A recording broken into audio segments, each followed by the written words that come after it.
having a great day. Thank you for tuning in. So today we have a Vodreview of someone that is struggling to improve on Tracer. Let's read the Reddit post. That is the code. Was wanting a Vodreview. Think that's how this works. Yes, this is how this works. Hey, I'm trying to main Tracer and I'm pretty useless. It's okay. If you're just starting a new character, it's okay to be useless. You need to figure out things. You need to do things wrong to understand what is good, what is bad. You can just try and error at the start, and then you will get better. This is me after 38 hours. No time at all, really. And I'm doing very crap. After this time, it's really expected. I don't know if you played anything before it, but we'll get to it maybe later. Was wondering if there is any hope for me or I should just give up. Honestly, everyone can learn any character to play Grandmaster. It's just a question of time. The main reason why younger people can seem to do it easily is because they can easily invest 6 to 8 hours a day in a high focused manner without worrying about anything else. While adults usually have to worry about things like getting to work, getting their children ready, conversing with their friends, with a significant other, paying the mortgage and stuff, you know. You cannot just grind 8 hours and your biggest trouble in life is yours are. This just doesn't work if you get older. But if you can manage that this is your biggest worry in life and you really manage your 4 hours of intense grinding every day and you really can invest the time and energy, you will get to Grandmaster with everything from any start. Like, haven't touched a PC ever and you decide I want to get to GM on Tracer, you can do it. Getting higher than GM can require something else. So much said. I've watched a lot of Tracer videos giving advice. A little bit pointless if you have played only 38 hours. So if you have played 38 hours, if you've trained 38 hours, that is enough training time for 2 topics. So not even an entire video, but only 2 different topics. Like one topic like positioning and timing, like watching guides, and then train these topics for 20 hours, and then go for next topic, and come back to this topic later again, would be more realistic. So this is too many videos, not enough training. I can't seem to manage to remember all of it at once. Yes, yes, you cannot. It's impossible. Don't try it. How does this work?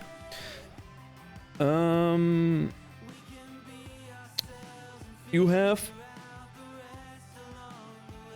how to explain this best? Your brain works a little bit different than what you think how your brain works. I explained this in a previous video. Basically, what you want to achieve is that you autopilot your entire game. So if you do not think anything, you just play okay-ish. That is the state you want to achieve. So basically, if you just chill, listen music, maybe someone talks to you, and you just play on the side a little bit of Overwatch while even focusing on talking somewhere else. You still kind of time with your tank somewhat, you still use cover somewhat, you still aim somewhat, and this all should be autopiloted. And you need to reach the state where your entire game can just run on its own and you kind of can hold your level and it's kind of fine. And then you watch a guide like keep your crosser at head level when you go around corners. Crosser placement, a big topic. I discussed this earlier in a previous Tracer discussion. Crosser placement is very important and improves your aim by a lot. More than aim training, basically, in this sense. But that guide of what is crosser placement, how is crosser placement used, and how to train it is said and done in 2 or 3 minutes on YouTube. So you watch a guide of crosser placement and you can watch the guide for 3 minutes. But to train this crosser placement, you need 20 hours or more. And how does this training of crosser placement looks like? Well, first thing is, you watch the guide. You think, what is said in the guide? What is relevant for your gameplay from this guide? When and where do you implement this what is said in the guide, and when do you not implement it? This is just by watching the guide. You need to answer these 3 questions. Then you go to a higher level Tracer player, watch some other examples of how does a higher level Tracer does it. How does it look like if you implement this? How should it look like? What would you expect? And then you watch your own VOD. How does it look like for you? How does it look like in your games? And then you see a direct comparison of this is the skill, and this is how you do it, and this is how you should do it. And then your brain formulates a clear path of improvement. And that is important, that you have a clear vision of how should crosshair placement look like before you start implementing it. Because then every time, because then you go in a game and you focus only on crosshair placement. You don't care if you kill, if you die, of your timing, if you win or lose. You just lose your games. It really doesn't matter. And it goes so far that if you are bad at losing games, if you can't let go, I recommend to really just Alt 4 at the end of a few rounds. Throw 10 rounds and get a 50-minute ban from competitive. It's better for you to understand how insignificant losing a round is. Because you will lose every second game if you're ranked correctly. Losing is part of the game, it's fine. Focus on your training, focus on crosshair placement. And then, while focusing on it, you see, oh, I'm doing it like this, I'm doing it like this, and you focus on crosshair placement and you train it actively. And this signals your brain to improve crosshair placement. And this programs a pattern in your brain of corners and how you work with corners and how these corners, how you use crosshair placement around these corners. And then you see what is good, what is bad, when it's right, when it's wrong. And this will cue your brain to train these things when you sleep. Again, also important, it's not like you train crosshair placement for 1 hour and then you have good crosshair placement in the game. No. You train crosshair placement for 1 hour, then you sleep, then you have improved crosshair placement in your autopilot. Okay? And that's important. It doesn't matter how good your crosshair placement is while you're focusing on it. It matters how good your crosshair placement is when you don't think about it. Your autopilot crosshair placement is important. This is what you want to train, the autopiloted stuff. And this is improved during sleep, not during training. Also an important concept. You train crosshair placement every day, you go to sleep, you get crosshair placement, better crosshair placement the next day. So next day, you open up your VOD and you see, how was my crosshair placement this game? You compare it again to how it should look like, and you can compare again. How many steps did you make? How far did you need to go? What is left open? You just compare. Oh, how much did it go? And you do that because in the beginning your definition of crosshair placement is very rough, just a broad idea. And the more you train it, the more it gets refined. And so every day you do this step, you do this iteration for crosshair placement every day. You will get a little bit better, and your understanding will get better. And with better understanding, you define better what is good, what is bad, which cues your brain better to learn it when you sleep. And then you also need the repetition. You just need the repetition because every time a neural path is used, this neural path gets improved or it gets marked for deletion because it was the wrong neural path. You need to repeat processes so your brain knows exactly which neural pathways to not use and which neural pathways to use. Because then during sleep, these pathways will get consolidated, translated into actionable change in your brain. And this is how you do it for every single skill in your entire life. It's not only about Overwatch, it's about learning mathematics, it's learning about dancing, it's learning how to talk with your children. It all works the same way, more or less.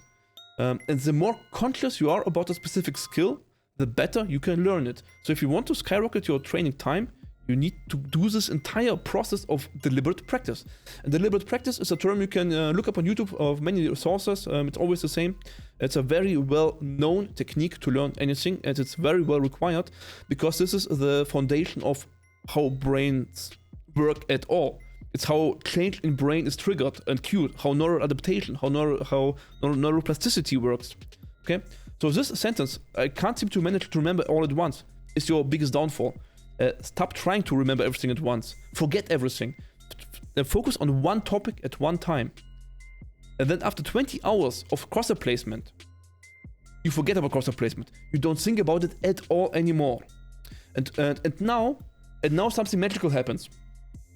The entire task of aim, this is walking, crosshair placement, left hand, right hand, what is the enemy doing, what is the stuff on my screen meaning, how is my mouse control, all this is a heap of variables, like thousands of variables, and your brain is overwhelmed in how to deal with all these variables. It doesn't know which variable to improve and which one to decrease to get better aim.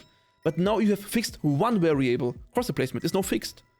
So now it's less variables to think about. And the thing is that if you have a problem with variables, the amount of variation is each variable multiplied with each variable. So the more you get, the more the problem explodes. So fixing one variable is a big deal. So every time you can fix one tiny thing, you can just fix it and say, I'm done. It gets a lot easier to train the other things. So if you have good crosshair placement, it's easy to see where your aim was bad. Because then your aim, your cursor was at the correct position, you just needed to adjust a micro bit to adjust to the movement, for example. So so it's easier to focus on, but if if you're aiming at the floor and your target is jumps randomly out of the screen, is randomly erratically moving, then comes a random visual ability, and then you don't know which of these things you did wrong, or why you missed your shots. Something you did wrong, but well, you did everything wrong most likely, but you don't even know where to start to improve, because there's too many things at once. Focus on one thing first and one after the other.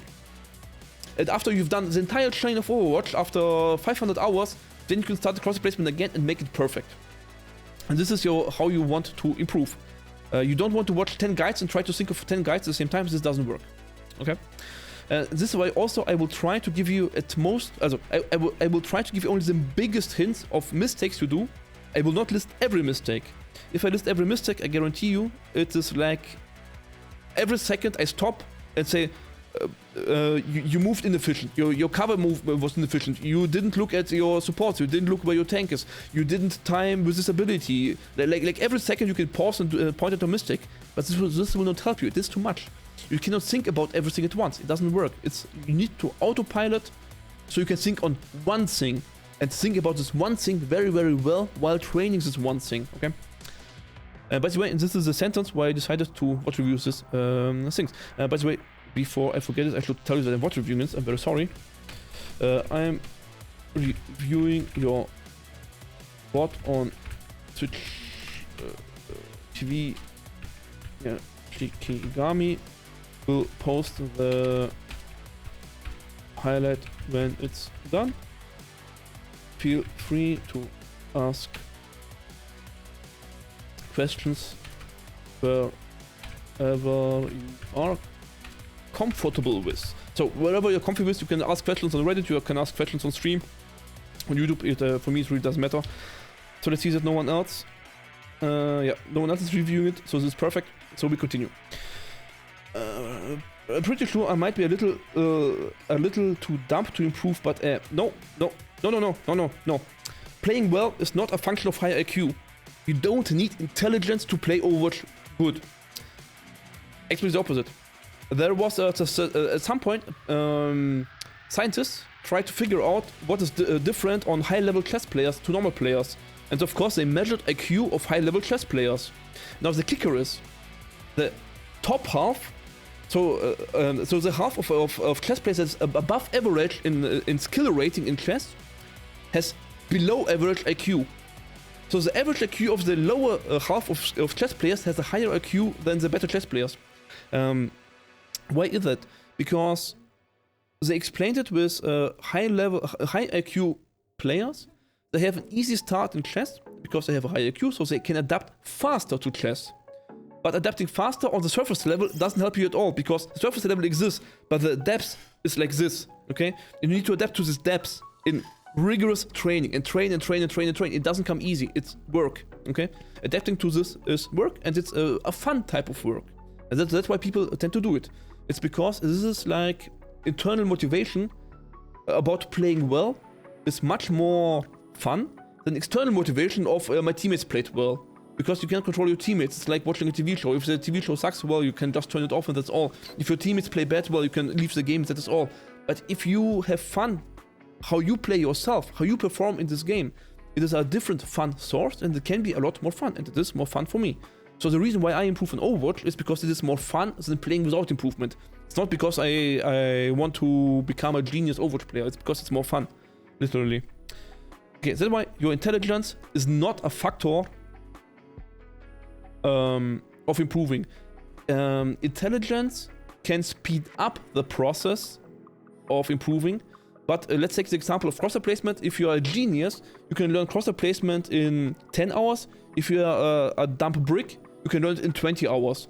And the average person will learn it maybe 15 hours. And if you're a little bit more stupid, you will need 16 hours. If you're a little bit more smart, you need 14 hours.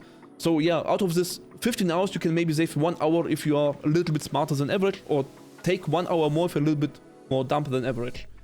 But this is 1 hour out of 15. It's not like there's a huge difference. The difference of motivation is much bigger. The difference of self-discipline is much bigger than the IQ. And so in psychology, they try to figure out the key factors of success, and IQ is really only a small one. Like dedication, motivation, how good you are at focusing is much more important. And in general, your lifestyle, how much you sleep, how well you eat, how much sport you do, is a much bigger factor than your born IQ. So if you're worried about your IQ is too low, well, fix your sleep, fix your food, fix your sport. Literally stretch more and you will have higher IQ in Overwatch than a high IQ player in Overwatch. It's like, of course IQ is a factor, but it's overshadowed by so many other things in normal life. As I said in the beginning, if you are like a schoolboy and you go to school and you have 8 hours where you don't care about anything else, yeah, then the other factors become smaller. But in a real adult's life, the other things, how you manage your life, are much more important. Okay, several people afraid it can confirm whether I should uninstall. No, you shouldn't. Have fun. You bought this game, maybe you don't, it's free to play, but just have fun in the game, it's fine. Also, you don't need to be good. There's no one from outside. It's not like you write in your resume, I reached Grandmaster in Overwatch, and they will hire you. It's not like you go to speed dating and you say, oh, I'm Grandmaster Tracer, and then, oh, then the girlfriend drops your panties. It's not how it works. No one cares. You care yourself about your own skill, mostly. It's like, if you lift weights, you do it for yourself. You do it for your own mirror image. You don't lift weights for anyone else. I highly doubt I will ever improve. You will improve. I seem to get worse more than anything. Yeah, well, if you doubt, you will not improve. That is true. Not doubting yourself is very important. That's why a little bit difficult to teach depressed people. But even they can be taught. But really, you can do it. I guarantee it. I can really guarantee it. That you can improve. Unless you have a severe medical condition, then you should see a doctor. I know my aim is really bad, fixable, but I also can't position or anything. Yeah, they all come together. And my reflexes are slow and I do stupid things. Yeah, typical, that's where we all start. Honestly, I just want to know if people think I should give up and trying to learn this. No, go for it. How long should I wait? People seeing any improvement, if ever? Can some people just not learn? No, everyone can learn. It is in your brain. Every human being can learn throughout your entire life. So I'm now getting closer to 40 years old, and I can still learn. Your grandpa with 80-year-olds can still learn Overwatch, if he wants to. They most likely lack the energy and the motivation, but they could if they want. Okay, we did a long session, but this was kind of important to say it once on stream, I think. So it's also to all my viewers about learning. It's really, everyone can learn, and it's motivating to do so. Even if it's a pointless task like gaming, it's still fun. Okay, let's get into the Vodreview.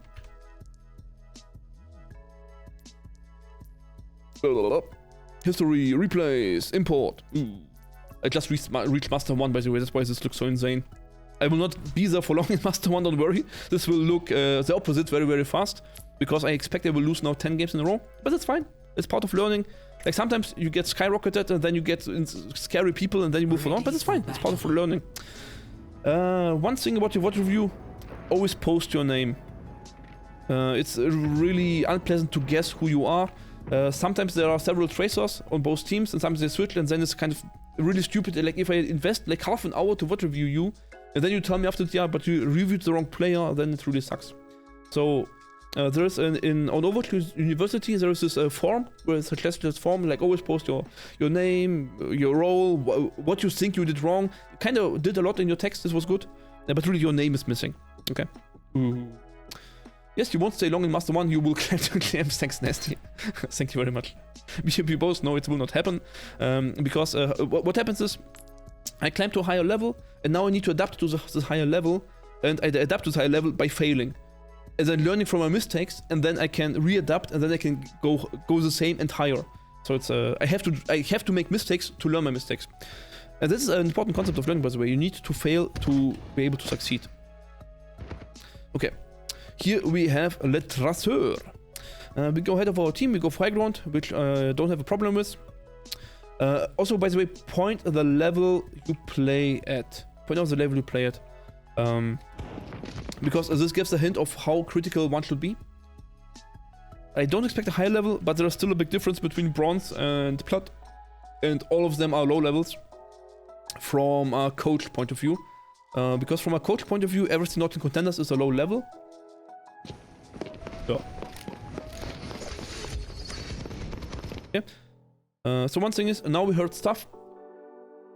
And the thing is, now you hear the enemies are not pushing your position, which means you have the time to look away, and you just should check your team's position once before you decide what to do.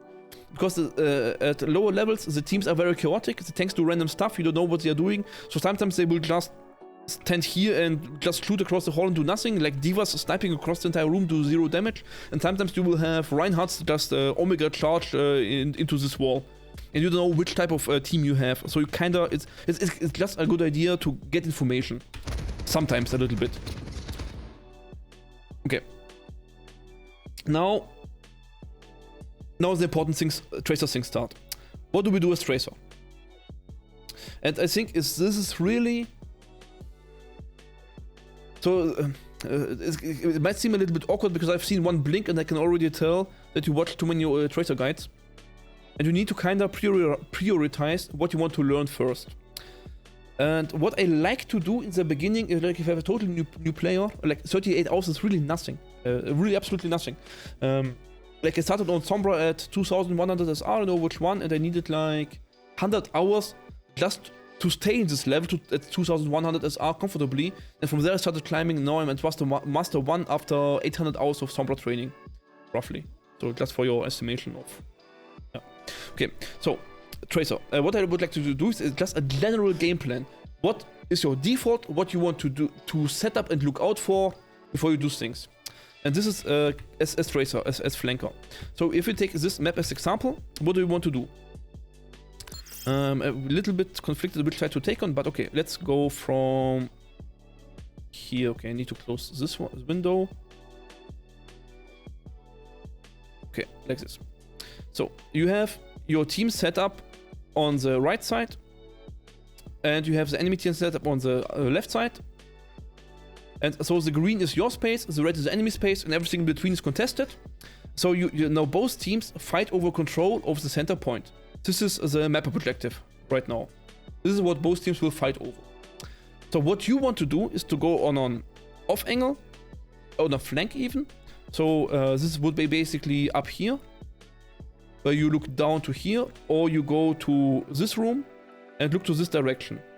This so you position in one of the two blue squares at the start of the game. Now, what are things that can happen? And this is now really where it really starts. So one thing is that enemies can engage you directly and then you fight for the flank, or you give up the flank. So if it's a one-on-one, you fight for the flank. So if enemies engage into you up here, it's a one enemy, you fight it. If it's two or more enemies, you waste their time. So you just try to survive. If it's one, you try to kill them. If it's more than one, or if they're better than you, but that's better for your level, you just survive. That was the wrong button. I deleted everything. Great. Thanks, brain. The second thing that can happen is no one comes to your flank. And this would be kind of, I suggest, more or less a default position, because there is a high chance that no one will come for your flank. So you are at this position, what do you do? Again, no one comes, and you can hear if someone comes. So what do you do? First thing is, you look, is your team standing back, or is your team walking forward? Because what does this decide? It decides where is the team fight happening. If your team walks forward, the team fight will be in this square. If your team stays back, the team fight will be in this square. And there's a third option which is bad for Tracer, which is both teams do walk forward, which means the both center squares are not here, and then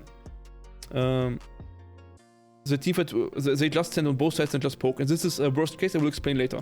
So let's pretend there's a team fight, and you need to decide which box is it, the forward box or the back box. I will make it simpler in a second. This is just a general concept. And now you wait until the fight actually starts. So you see, okay, you have Lucio, Jungle Queen, they will go forward, so you just wait for your team to actually clash the enemy teams. They really need to be fighting. You just wait for your team. So you just stand there and you wait for your teams to engage. You really just wait for the team fight to start. And now the team fight starts, and now you can decide. You can either go directly out the window if it's on the right side box, or you go around if it's in the left side box. Now this sounds like you need to stand there and decide, oh, which box is it? It's hard to think about this. It's actually quite simple. Let me show you. Okay, let me show you. So what you do is, as you did in the start, you go up here, you triple blink, you go to the right side, you go up here, and now you listen. Is someone coming? You listen with your right ear. Is someone coming from the right side? Its image might be mirrored, so don't worry about the side I'm pointing at. But is someone coming from the side? If you don't hear nothing, you see, where is my team? If your team is back there, you just wait for the fight to happen here. And if you see your team engage forward, you go around. Okay? That's all. It's all about boxes. It's literally this. You look to your team, and where is your team? Your team is there, and now you just wait. And you literally just sit here on the couch, drink a tea, and check, oh, is my team already fighting? No, I continue to wait. Okay? And you see in a second why. And by the way, I will also add, the higher you climb, the more precise it will be. So right now, it's on a lower level, it doesn't need to be very precise. So this might be even enough for your team.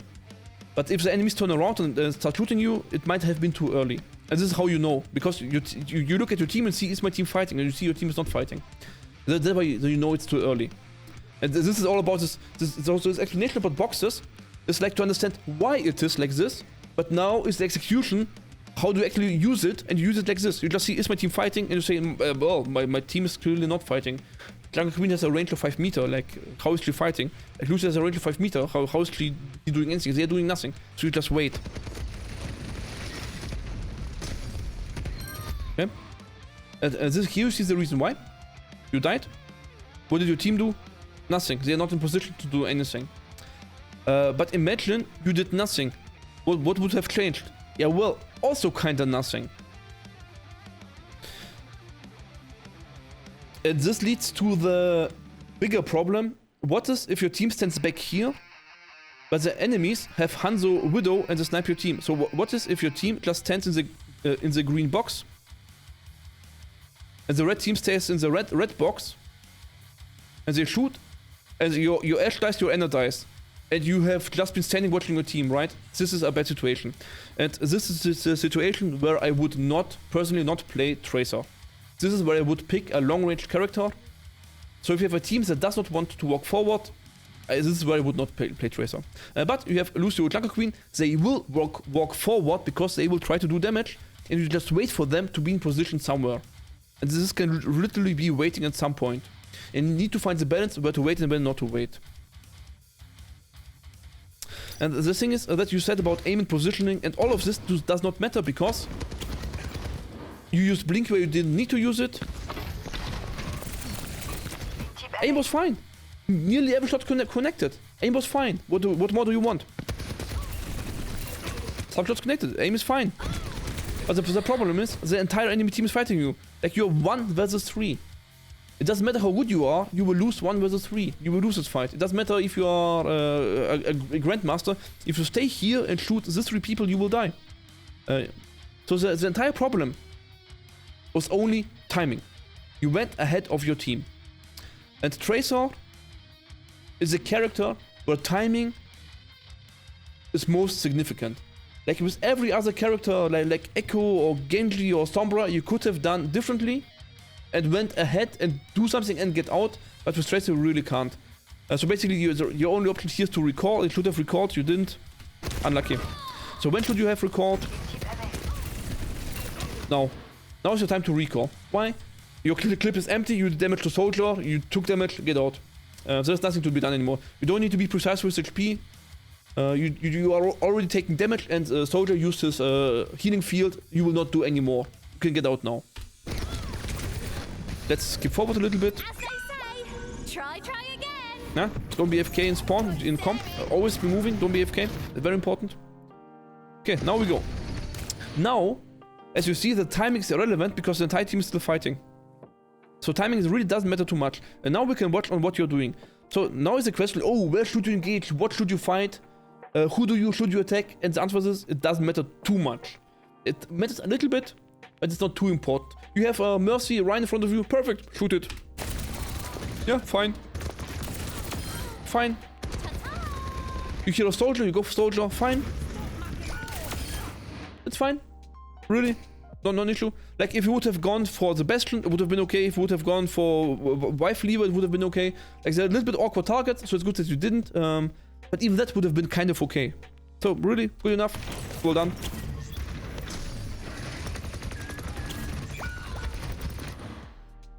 A small thing is habit. I recommend you to not waste too many blinks just to be faster somewhere. Like, do you really need now to be fast on Bastion? Like, kinda in theory, yes, but in practice you don't know that yet. So you can just walk to the window, so you have 3 blinks for the fight. Nice. Okay. Blink out, get out, get out, get out. So again, unfavorable situation, just get out. Don't watch your EP, just get out. Because 1 versus 3, not 1 versus 2. So expect this is a very low game, so like bronze or silver. Actually, I think it's bronze, right? And this is not because of your performance, but because I see how long the teamfight takes. Like this amount of staggering and everyone just walking forward after spawn, this is usually a sign of bronze. Like not regrouping and just walking forward. So it's really not about what you do, but what your team is doing, as enemy team is doing. Okay, we see you don't get trying, it's good. But now you need to be fast. Why? Because your team is already fully engaged. So this is your timing. This is where you do stuff. So ideally you would wait until this happens and then you go all out and all in and to do all this fancy stuff. But this is already happening. So now you need to make haste. Okay. So now you need to really get across and do stuff. And this flank is too long for this case. So because your team is already fighting, and you just if your team is already fighting, really just shoot with your team. This case, the timing is more important than the position. Literally just go for the tank. Like, if you have the option to do more, but now you are too late for the fight, so just take what you get.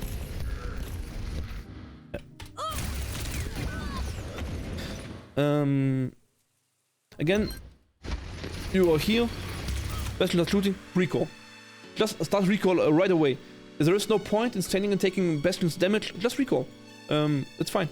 You have 102 HP, but it's okay. Again, this is something you will train later to be more precise with recall, but right now, just survive by recalling. Bad situation, get out by recall.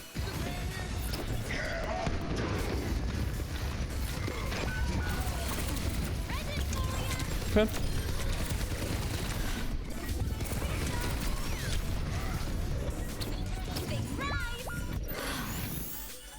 Now, what do we do now? Let's think about this for a second. This is the situation. What should we do? I'll give you a few seconds. And my chat can also answer it if you want. If you want to guess, what should we do with Tracer here?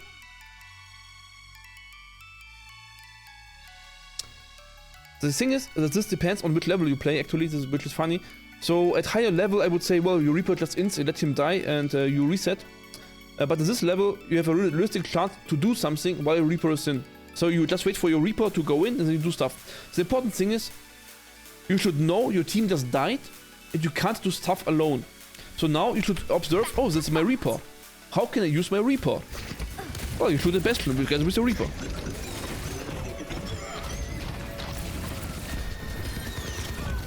Okay.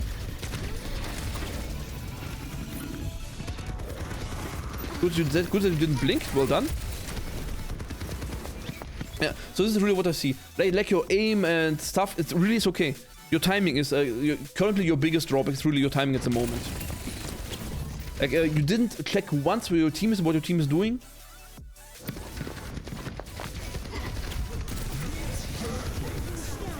I mean, again, this is good. This is good. Look at this again. Why was this good? Your team is engaged. The soldier is busy shooting. The Ryan is busy shooting. Mercy is busy healing. Everyone is busy. No one in the enemy team can now turn around and shoot you because they will be ignored the rest of the team. And this is the situation you want. This is perfect timing. Perfect. This is exactly what you want to be doing. And if you do it more, you will train it more and you will get better at it. Well done. Again, get to an off angle. You're currently at the main. Get to an off angle. I think I should have paused my music earlier. Again, you're kind of running around a little bit like a chicken on the road, but just always think about where's your team. Draw a loose circle around it, so it's roughly here. I can draw it with the color. So it's roughly here's your front line. And honestly, there is not much of an off angle for this specific position because it's an awkward position. But you just choose the next best off angle, which is just, well, go to this corner and shoot. Literally. I mean, you can go around and flank all around. It would also be allowed in general, but it's a little bit awkward because the spawn is on the backside. But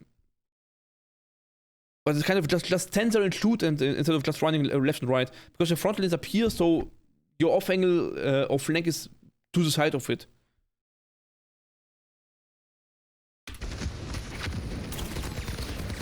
Yeah, basically like this. So again, just this corner, just peek shoot. It's not very efficient, but the enemies also cannot do anything. Like your team has a point, you don't need to do much. And also, 2 of the enemy team disconnected. So it's so right now it really doesn't matter what you are doing. It really is completely irrelevant because the enemy team is just disconnected. If you go completely out, I mean, like here's your tank. Just again, turn around where your tank is and understand. Oh, my tank wants to hold this door, and this is what you want to understand. Yeah, okay. So what can you do? Which is the geometry next to the door? Well, you can go. I want to different color. Well, you can go inside here. So there's this mini room where you go around from this backside. There is this door behind the wall. You don't see it now, but there's this door. And you can go to the right side where this other off angle. So just look where your tank is and think which geometry is next to the tank. That's literally all. So you don't want to get completely out, especially not with blinks. You want to keep your blinks.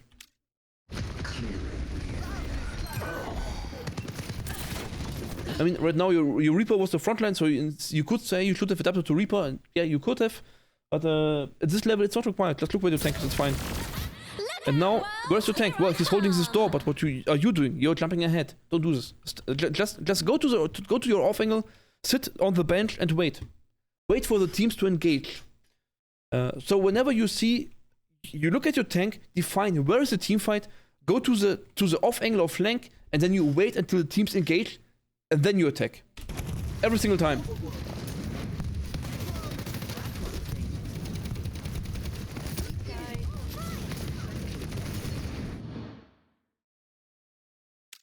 So the entire fight evolved like this because you kind of started in the back position, honestly. And I think this will be the prevailing theme of the fight. Thereby, I think this will be really the topic. Look where your tank is. Decide where the fight is. Go to the side and wait for the fight to start, and then you do stuff. If your team dies before you did stuff, you waited for too long. If the enemy team forces you out before your team is fighting, you went too early. We skip to a random timing, and then we check how we apply this in this situation. Okay, I think. Here goes nothing. Okay, Pulse Bomb is the exception. If you have Pulse Bomb, you can do whatever you want. Here's a Pulse Bomb. I grant you that. If you have Pulse Bomb, do whatever you want. This doesn't count without Pulse Bomb. So, what do we do? Where is the tank fighting? The thing is, right now there's not a clear position, so this fight is lost because your team is not regrouping. Therefore, this is a little bit awkward to look at. But the problem is that your entire team is never regrouping, and they always just go in one after one and die. So what you should do here is really just get out and wait for your team to regroup, because you will not win this game with 1 versus 5. So let's see if we can actually see where it happened and why it happened. So literally the entire level is this is a little bit of a problem of low SR gameplay, is that there is no regrouping, and that's why the entire thing is lost from the start. Oh man, oh man. Okay. I think we're getting close.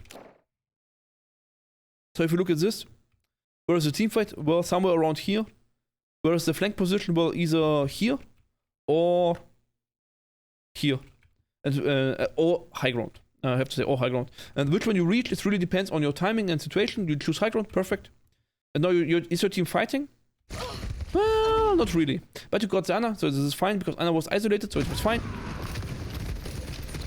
Now where's the team fight? Switch to the left side, so where's the flank? Well, right side here, or again, or here.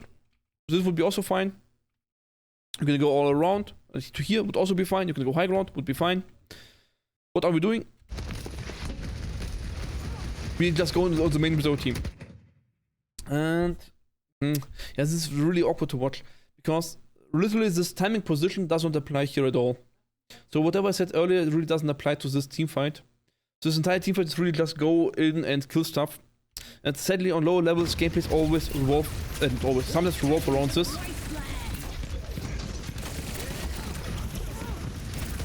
So I just think you do the best you can with it. Recall. Because you tie recall, like soldiers dead, you don't need to recall.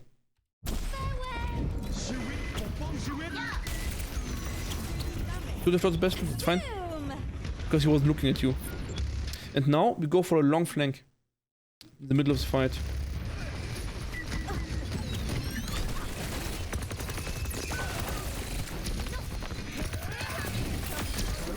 I mean, this is all okay. This is all of it is really not your fault or your... Like, there are not many decisions to do on this type of the fights because you blink from one fight to the next and you just do the best with the situation you get. And that way, this is all is fine, really. This all of it is fine. And you will just get better by this stuff by doing it more often. It's really the big decision in the beginning where you went in ahead of your team and died before you could train anything because you just went 1 versus 3. But all of this is fine.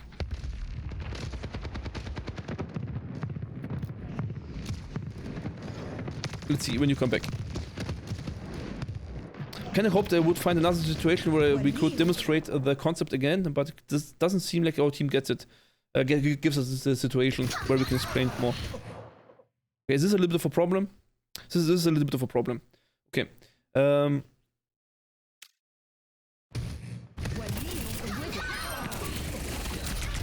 Double kill. It's just that this distance is just a little bit too great for us.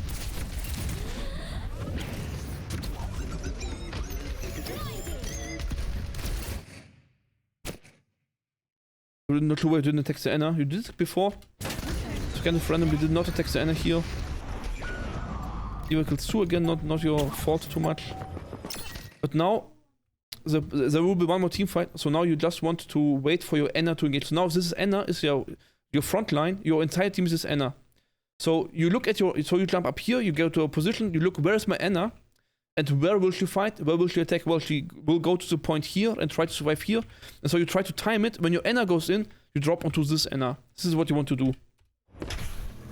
So you jump up, you see both enemies. And the thing is, again, you're missing the time where you look at your own Anna. Where is your Anna? Where is your team? This is what you're missing. And you don't know. Your Anna's not fighting. Your Anna's not fighting at all. And this is the point where you should have just waited for your team to engage and do stuff. And with Pulse Bomb is kind of okay because you had a chance to kill them both, honestly, with Pulse Bomb. But just in general, you should have checked where's my Anna, where's my team. So now, your team is dead. Look around, where's your tank? Is your tank fighting right now? No. So why are you fighting?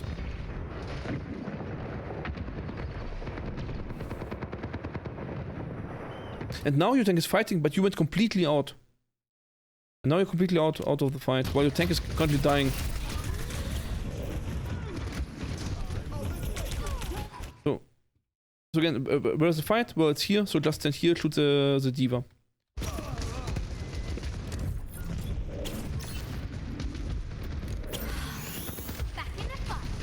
By the way, there's a mega health pack out here. I don't know if you know it, but here's a mega health pack you could have used to heal yourself up. Like 2 times, I think. Just a small hint. I mean, but my problem is the Vodreview is going for too long, so we kinda need to find an end. So my suggestion is, we end it here. My suggestion is you train this, look at your team, and try to just go on the same spot and timing with your team, more or less. Let's get a little bit more precise with where is your team actually. Just get the information of where is your team before you do anything. Literally, let's train this for 1, 2, 3, 4 days, and then post another VOD review. Don't be shy about posting VOD reviews. Just train this for a couple of days. This one single topic. Just go into the game and focus on where's my team, then I go in. That's all you train. You only focus on turning around, checking where your team is, and then you do stuff. Every time you're out of the fight and you are in cover, like not yet. Like now you blinked out, now you are safe, and now you check where's my team. Lucio, alone, Anna, okay. You just check this. You just really just note where's your team. And that's really your entire training for the next days. Like, I don't know how much to play per day. Like, if you train 4 hours a day, you will train this within 1 day and then post the next VOD review tomorrow. But if you train only 1 hour per day, like 3 games maybe, then it's like more of 4 days. More or less. By the way, I didn't mention it, but you should try to think about this stuff every day. Like, even if you don't play this day, try to play 10 minutes of deathmatch. Try to think about it for 10 minutes. That's also fine. This will just cue your brain to keep this topic in mind if you want to improve. Okay. I'm dragging this around for forever. I really need to stop. So I hope you got something out of it. I'm very sorry that it got so long. Like, I'm a noob coach. I'm learning coaching, and I will review my own video and say, oh, this was too long. Could have said this in half of the time. So I'm sorry you have to watch through all of this. But I still hope it helped you out. I hope this will help you. And again, just come back later and continue improving. Thank you for watching. Bye bye.